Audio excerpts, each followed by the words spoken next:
Olá, Rui Henriques Coimbra, bem-vindo às M Talks for All, obrigadíssima por teres aceito o nosso convite para estar aqui, conversar connosco. Estás em LA, és um dos jurados do Festival Mental, as últimas edições. Queria-te fazer, primeiro que tudo, uma pergunta simples ou talvez complicada. Como é que tu tens estado a viver estes dias aí, em Los Angeles, nessa zona toda? O que é que tens sentido durante esta altura? Olha, eu estou a viver a 2 horas a leste de Los Angeles, no Vale de Coachella, e nesta altura do ano teríamos o Vale cheio de gente jovem que teria vindo ao Festival de Música de Coachella, que seria no primeiro dia 12, o primeiro fim de semana, depois haveria um segundo fim de semana. Entretanto, está tudo muito calmo aqui. Eu estou a passar bem, quer dizer, um bocado assustado com a situação geral, mas fico em casa. Arranjei um vizinho meu que faz de Corona Buddy, portanto, se quero contactar alguém, vou ter com ele ou janto com ele. E pronto, mantenho assim a minha esfera bastante controlada. Controlado. Mas estás isolado? Estou isolado, sim. Estou isolado com as criaturas do jardim, os pássaros e os lagartos e essas coisas. Não estás assim tão sozinha então. Diz-me uma coisa, Rui, como é que tu tens, qual é a tua percepção em relação ao que tem sido anunciado, pelo menos nas notícias que nós vemos aqui, do que está a ser feito nos Estados Unidos em geral? E sabemos aqui também que vai dependendo um bocadinho dos estados, o tipo de confinamento ou não e o tipo de regulamentos ou não e de regras que as pessoas têm que cumprir. Do lado de cá, o que me está a parecer é que parece que está tudo assim um bocadinho desorganizado, ou seja, não há uma forma única de conduta para dizer às pessoas em geral. E a partir daí cada um está um bocadinho no faz conforme o estado onde está. Isto é mesmo assim ou há alguma coisa mais global que nós não estejamos aqui a entender? Não, eu acho que a situação é bastante confusa. As pessoas realmente estão assim um bocado desorientadas, não sabem bem o que vai acontecer nas próximas semanas, mas sim, há uma contradição entre a direção que vem do Washington e as ordens que vêm de cada governador do estado, não é? Uhum. Depois também há estados que estão mais afetados que outros. Há uns que estiveram afetados no início, como a Louisiana, Nova York, Nova Jersey, e há outros que estão agora a sofrer essa epidemia, o surto, não é, de vírus. Portanto, eu acho que depende muito de cada estado. Aqui na Califórnia, acho que as pessoas se estão a portar bem e a economia talvez vá abrir em maio. Uhum. Mas sim, é uma situação bastante desorientante, porque as pessoas recebem informação na televisão, o, o Trump parece que não aceita nenhuma responsabilidade nisto, mas quer a autoridade toda, Uhum. portanto é bastante confuso o que vai acontecer, o que pode acontecer no futuro. E agora, em relação aos meios de comunicação social, em especial, tu não sei muito bem como é que estão a trabalhar aí, há vários, tenho estado a acompanhar alguns, mas dá a impressão que, pelo menos em algumas partes aqui da Europa e do que temos estado a ver, alguns optam mais por criar menos informação fidedigna e real e das autoridades, ao fim e ao cabo, e tentar contribuir talvez um bocadinho para criar mais ansiedade e mais medo na população do que propriamente ser objetivos e explicar exatamente o que é que se deve fazer para controlar as coisas.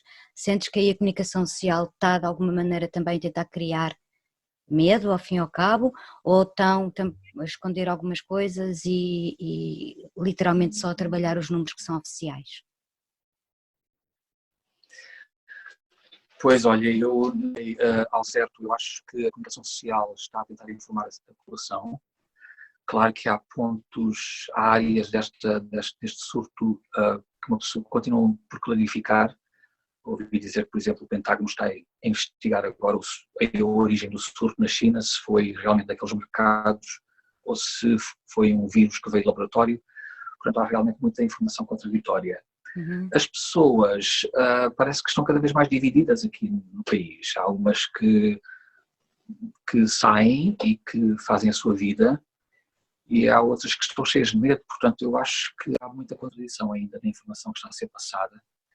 E claro, nada é fidedigno. Eu acho que num passado recente já houve tanta má informação por parte dos grupos de informação, como foi o caso do Iraque, em que até o New York Times entrou no boato do presidente, que havia armas de nucleares, não é? No Iraque. E, portanto, acho que há uma grande dúvida por parte das pessoas e, sim, há uma grande confusão ainda. Ninguém sabe o que vai acontecer a seguir. Estão a ser tomadas, se souberes, algumas medidas especiais para grupos mais vulneráveis, as pessoas que tenham fragilidades económicas, sociais e tudo isso, ou está tudo tranquilo e não está a ser feito nada de especial em relação a esta situação? Bom, a nível federal, o governo disse que iria enviar uns cheques, não é, para as pessoas, que seriam, dependente do número de pessoas na família, não é, ou de filhos, seriam $1.200 por mês. Entretanto, muitos desses cheques ainda não chegaram ou foram enviados para o endereço errado, ou enviados para pessoas que já morreram. Portanto, há realmente uma grande desorganização. E eu acho que a economia já começa a dar sinais de catástrofe, ou seja, eu acho que estes números são mesmo assustadores. Há muito desemprego e esta é uma das situações em que nunca foi vivida antes. Quer dizer, nós sabemos, por exemplo, como é que se comportam os refugiados sírios na Jordânia, nos campos, como é que se comportam certas pessoas num país. Mas 22 milhões de desempregados norte-americanos é uma novidade. Como é que eles vão reagir a isso? É um país que é sempre muito ativo, não é? É uma mentalidade muito produtiva, muito criativa, e que de repente estão fechados em casa e não há saída para já. Portanto, ninguém sabe quantos empregos é que vão voltar, qual será a situação no futuro, e essa grande instabilidade vai começar mais tarde ou mais cedo a mexer na cabeça das pessoas. Das pessoas que estão confinadas, e mesmo assim, daquilo que estás a dizer, não é toda a gente, quer dizer, há grupos que estão, se calhar é que isto está a passar literalmente um bocadinho ao lado e não estão minimamente preocupados, é mais a preocupação do dia a dia e de continuar a ganhar o seu dinheiro e de manter as suas contas pagas, não é? Claro, a manter as contas pagas, mas depois vai haver o problema de, se eu não estou a receber dinheiro, porque é que eu iria pagar as minhas contas, não é? Eu paguei há pouco tempo o imposto predial, mas de certeza que houve pessoas que pensavam, mas se o sistema entrou em colapso, porque é que eu hei de continuar a pagar? Além disso, como tu dizes bem, há muitas pessoas que estão à margem do sistema, há muitos indocumentados, que não puderam ir ao hospital porque senão seriam apanhados pela polícia. Portanto, há assim muitas comunidades que continuam ausentes da contagem geral. Portanto, tudo isso é muito inquietante, realmente. Pois não sabemos também aqui como é que as coisas vão acontecer. Há aí algumas campanhas ou alguma informação especial relativamente à saúde mental das pessoas? Olha, ainda não vi nada. Não vi nada assim totalmente dedicado a esse tema. Não vi nada às pessoas. Sei que há grupos de apoio, não é? As pessoas juntam-se, seja no Facebook ou noutra plataforma qualquer, e tentam ajudar-se, mas não há Autodidatas, assim portanto. Sim. Não há assim uma diretiva geral vinda de Washington sobre esse assunto. Portanto, tendo pessoas em isolamento, ainda assim não há linhas de apoio nem nada disso para ajudar as pessoas que vão começando a ter problemas psicológicos devido ao confinamento, como está a acontecer aqui. Nada.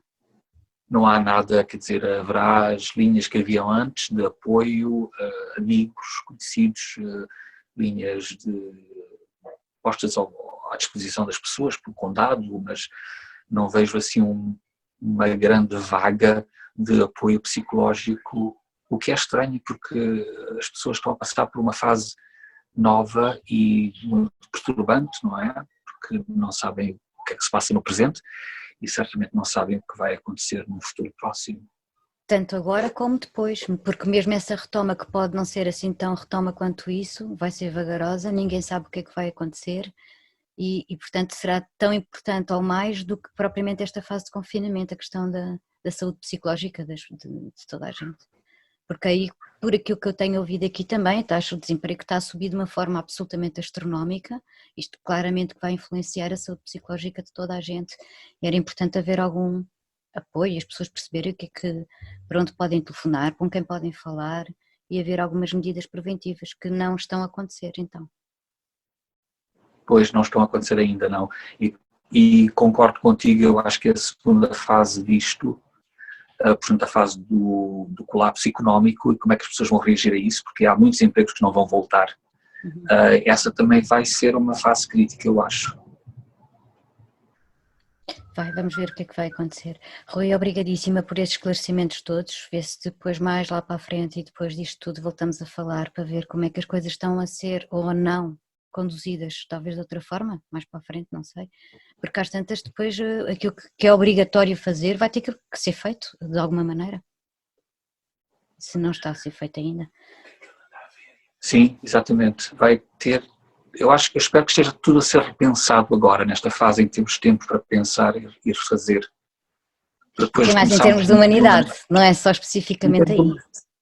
Sim, também, tudo, não é? Por exemplo, quer dizer, não faz sentido nenhum se descobriram agora ligações entre a poluição do ar e a difusão do vírus, que, acabada esta quarentena, de repente vamos voltar todos à estrada e com os nossos carros e poluir o ar. Isso parece completamente um contrassenso, claro. Mas sim, ninguém sabe como é que as coisas vão voltar, se vão voltar ao lugar como estavam, ou se vai haver muitas mudanças e, portanto, a estabilidade financeira das pessoas, que é muitas vezes aquilo que mexe com a estabilidade emocional, isso está completamente no ar, ninguém sabe o que vai acontecer. Claro. Rui, então passamos então à última fase da conversa, que é aquela pergunta habitual mais a ver com cultura. E a ti vou-te perguntar já, o que é que estás a ver agora de filmes, Rui, ou série? Olha, estive a ver finalmente a terceira época da The Crown, com a Olivia Colman, que gostei muito. Tenho visto alguns shows da Amazon, um chamado 000, sobre o tráfico da cocaína da América do Sul para a Europa e o sangue que isso cria em várias famílias e em várias comunidades. E, em princípio, é isso. Estou a tentar ver séries que são lançadas, porque Hollywood não para, não é? Agora que é preciso cada vez mais conteúdo nos televisores e nos telemóveis, há uma grande produção e, portanto, estou a manter-me a par disso e a ver coisas sempre, sim. Há uma grande produção em Hollywood agora, as we speak, neste momento, continuam a trabalhar. Agora sim, sim, talvez não a filmar em grupo, mas cada um nas suas casas, portanto, a fazer a edição, o som, as partes técnicas e depois séries e programas de televisão ainda. Com muita produção. E em relação à música e livros? Olha, música, estou a ouvir o habitual, que é geralmente a música clássica, porque não me incomoda, quer dizer, música clássica que incomoda, mas não neste momento, parece ser bastante mais pacífica.